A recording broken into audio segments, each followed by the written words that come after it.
done for the season, having surgery on his left calf. Obviously, they also lost their center in that game as well. Sunday night football. Carson Palmer and the Arizona Cardinals moved 3 games ahead in the NFC West with a 39-32 victory over the Seahawks. Late game issues for Seattle, once again blowing a fourth quarter lead and losing another heartbreaker. So the Seahawks are now 4-5, as I just mentioned, third in the division, 3 games behind Arizona. Skip, are the Seahawks done? Molly, Stephen A., I have still so much respect for Seattle's defense. I still have so much respect for the weapons on Seattle's offense that I am not going to definitively state right here, right now, that they are done. But I will say, I think they're done. I will say they look like they're done. And I say that only, Stephen A., because of the way they keep losing. Once again, another loss, the 5th loss of the year. And in all 5 losses, Seattle has led in the 4th quarter. Really? That's the shocking stat of the year in pro football to me, that Seattle's defense failed to protect 5 4th quarter leads. And I remind you that Detroit loss, they beat Detroit, obviously. Detroit got robbed at Seattle, or Seattle right now should be 3-6. So what happened again last night? Actually, that defense rose and shone. The Legion of Boom boomed, and Carson Palmer strip sacked twice, 2 easy touchdowns, and all of a sudden Seattle goes ahead 29-25. And then what happened? Right on cue, as we've seen all year long. This is even in Seattle. The Legion of Boom turned right back into the Legion of Doom, D-O-O-M, Doom. And all of a sudden, here came Carson Palmer, not phased at all, 83 yards, touchdown. Then little Andre Ellington gets loose, 48 yards, touchdown. And all of a sudden, it's 39-29 visiting team ball game. I've never seen anything quite like that before. And again, Arizona looked like the better team to me all night long, except for those 2 early 4th quarter turnovers. Arizona piled up 451 yards. Arizona was 8 of 17 on 3rd down. That's almost 50% against the Legion of Doomed. And the Seattle offense, Stephen A., I don't know what's happening, but Russell Wilson is really struggling to make 3rd down plays. He's not making those kind of plays. They were 1 for 8 on 3rd down last night. QBR scale of 0 to 100 for Russell Wilson was 14 last night. So they're not getting enough playmaking from Russell Wilson, and they are not getting any playmaking late from the defense. So I will definitively state that they feel like and look like they're done. Skip Bayless, I have to admit to you that I'm 100% with you on there, and this is my Super Bowl pick, as we all know. I didn't just pick them to go to the Super Bowl. I picked them to win the Super Bowl. It looks wrong right now. I believe that in order for Seattle to make the playoffs, they're going to have to go 6-1 over their final 7 games in order to pull this out, Skip Bayless. They play Pittsburgh, they play at Minnesota, they play at Baltimore, they play at Arizona. They've got St. Louis on the schedule as well, along with the 49ers and Browns. I think they'll beat the 49ers and Browns, obviously, and I think they'll beat St. Louis in Seattle. But I got to bet on them beating the Steelers and winning at least 2 of those 3 road games at Arizona, at Baltimore, and I'm trying to remember the last one that I said. I got to worry about them winning 2 of those 3 games in order for them to make the playoffs. And right now, it's looking bleak. I never dreamed that the day would come where I'd see the Legion of Boom surrender 39 points. I never thought I'd see that happening. And here's the thing that's so perplexing about it, Skip. Their quickness on defense is so impressive, and they hit you too. And Avril played like a man possessed last night. He was sensational defensively. He was the one that strip sacked Carson Palmer on that first sack in the second half, stripped him, and KJ Wright picked it up and ran it to about the 2-yard line, okay? And then Wright obviously strip sacked Carson Palmer in the second go-round, and it was returned into the end zone for a touchdown. That defense, at least at intervals, was playing lights out. but I see too many communication issues. I see too much looking at one another, and I see a coach in Pete Carroll, along with their defensive coordinator, that doesn't seem to have the same level of institutional control that existed last year with Quinn and Carroll spearheading this defense. I really, really will go back by reiterating my point, Skip. That Super Bowl loss and the manner in which it took place, I think, has had such a residual impact that the impact has been devastating. Because I think that this is a team that's just, I look at their talent. Think about it, Skip, with the exception of Corey Williams on one corner. Everywhere you look at this Seattle defense, tell me what's not impressive. Their corners, their safeties, their linebackers, their defensive linemen, the speed with which they get after the quarterback, the viciousness with which they're willing to hit you and are capable of hitting you. Skip, there's not one level of personnel on the defensive side of the ball that I would change for Seattle. I look at them and I don't see ability, athleticism, and skill being their Achilles heel.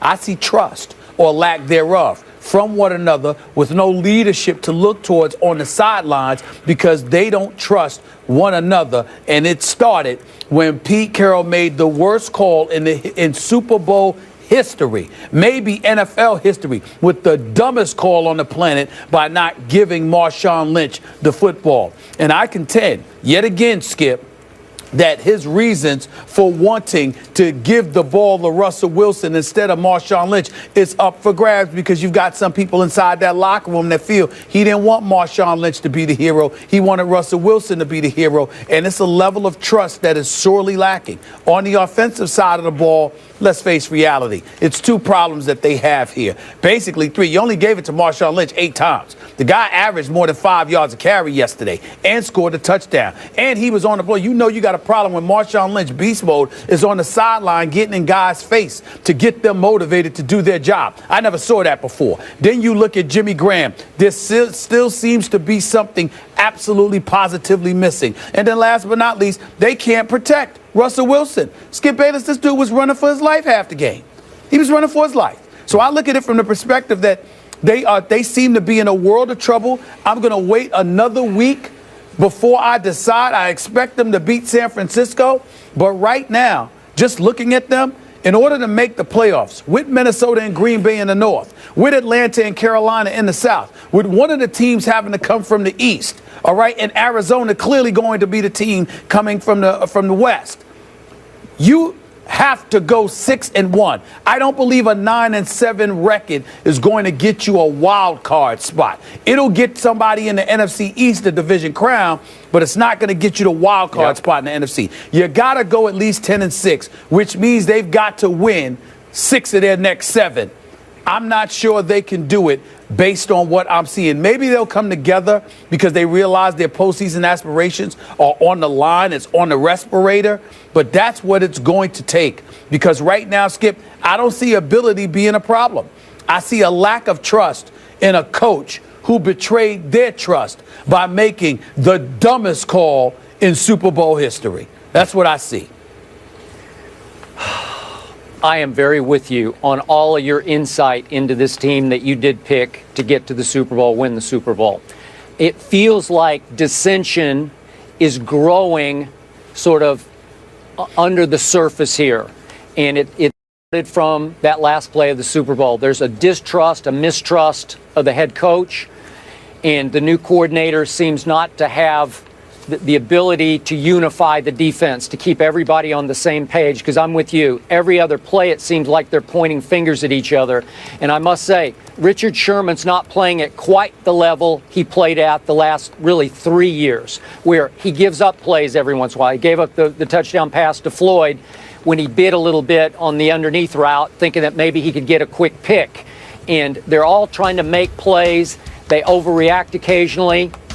And they're not as unified on the field and off the field as they used to be. So it's starting to teeter, starting to come apart. And I agree with you looking down the schedule, even all the way to the year-ender at Arizona. I'm not sure they can win that game. In fact, I'll say they won't win that game, depending on where Arizona is in how it's clinched or not.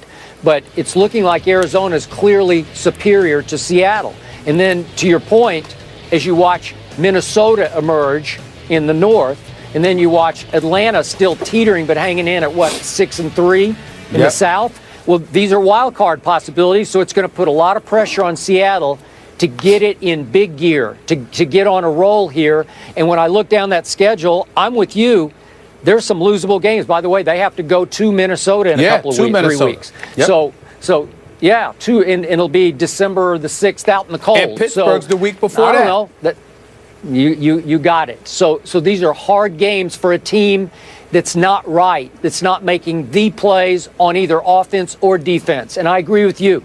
They keep putting the game all in Russell Wilson's hands because he's won so many before. He's been very clutch in the past, but it's not benefiting Marshawn at all. They're taking the game completely out of his hands for the most part and putting it in the quarterback's hands, and it doesn't feel right to me either. Well, Skip, the one thing that I want to point out, let's get back to Richard Sherman for a quick second. Skip, I don't think he's playing bad. I think he's playing pretty damn good. You're right that there are plays here and there that he seems to be giving up, but it's usually a communication. Like with the touchdown pass, he sort of cheated a little bit because one of the receivers for Arizona cut in front of him, and he saw that he was open. So he thought Carson Palmer was going to the guy in front of him instead of back of him, and he wasn't covered. So even though they gave up the touchdown, he still found himself looking around because he's like, why do I have two men in my area, that I have to cover? Where were one of you guys? And so I think when you look at Richard Sherman in terms of doing his job,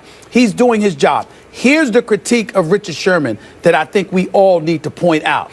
And Richard Sherman needs to realize this. Richard Sherman didn't just get his money because he's one of the gifted corners in the game. Richard Sherman got his money because his brashness, his bravado, how he, as much as it may have been a turnoff for the opposition and some media critics, his behavior sparked and galvanized a lot of guys around him. It wasn't just Cam Chancellor and that leadership ability about guys attacking their fears, like he told me they were all trained to do, and all of them admitted when we were at the ESPYs a couple of years ago. This is also about a guy like Richard Sherman who would get in guys' face, do his job, and literally motivate the Wagners and the Thomases of the world, and the list went on and on of guys around him, getting guys fired up. What I see right now is a Richard Sherman who's still very good. I don't see any dissipation. I don't see any sliding of the skills or anything like that. What I see is a guy that's doing his job, but that's all, as opposed to galvanizing dudes to do their job. And Seattle's success wasn't just predicated on their abilities, their skills, their knowledge, etc. It was predicated on their ability to get the next man towards them ready and pumped to do their job. I don't see that now. You might see it when they make a play, when they actually do something, but I don't see it when they're trying to inspire others to do something. There is something missing, and I do not blame the players. I blame Pete Carroll and Darrell Bevell. They made that call. If they had lost the Super Bowl because they gave the ball to beast mode, none of this would be an issue, Skip. We gave it to beast mode himself, Marshawn Lynch. Take us to the promised land. They could have lived with that, Skip. But the coaches took a Super Bowl championship away from them. And I don't care what anybody says. I don't know how you get trust back when you look at a coach and you feel like he gave away a Super Bowl because of something other than what your identity was about. Their identity was the Legion of Boom and beast mode. And he wanted Russell Wilson to be the hero for some reason. It's costing him. Okay, I hear you on your Richard Sherman points. Those are fair. On your last play of the Super Bowl call, I told you that the next day. I disagree with your premise on that, but where you're right is I think all those players you're talking about, especially on defense, they all agree with you. So it's a huge issue that still lingers under the surface. It's still festering under the surface for this team. So I get all that. Last quick point, Molly, just let me throw this in. We've talked about Seattle. I got to give some props to Arizona. We did not pick. Yeah. Hey, listen, we both picked Seattle to win this game. I said on Friday, right at the end of the show, Arizona hasn't had one game that really impressed me because all their the people they'd beaten were all under 500, and then they had lost, a couple of games I didn't think they should have lost. So my point is, last night, that was impressive. Carson Palmer is still the best deep thrower in all of pro football, and now that he's healthy, we're seeing that come to fruition again. He's 13-2 as a starter. They're 5-5 without him in the lineup, Skip. We got to give him props. Larry Fitzgerald took that hit. He got right back up like it was nobody's business. Andre Ellington ran for that 48-yard touchdown. Honey Badger had a big-time interception, and what an exceptional playmaker he is. We all know that. But in the end, it also comes down to 14 penalties for 131 yards on behalf of Seattle's defense. And I'm here to tell you, Skip, if you throw it to the sideline and it's an incompletion, you still got 2 more plays to go in the Super Bowl. They could have eaten that. To take that kind of risk and to take the ball out of Beast Mode's hands, it definitely resonates with those players. Whether they admit it or not, they don't trust the coaches the way that they used to. Props to the Cardinals and, of course, to Bruce Arians as well. So quite a few people had Seattle going into the Super Bowl as well as the Cowboys. Of course, on our show, too. And Dallas can certainly relate to their struggles. Dez drops the ball in Tampa literally. How much is Big D's 7th straight loss on the Cowboys star receiver? Find out next. And we're here for you to get your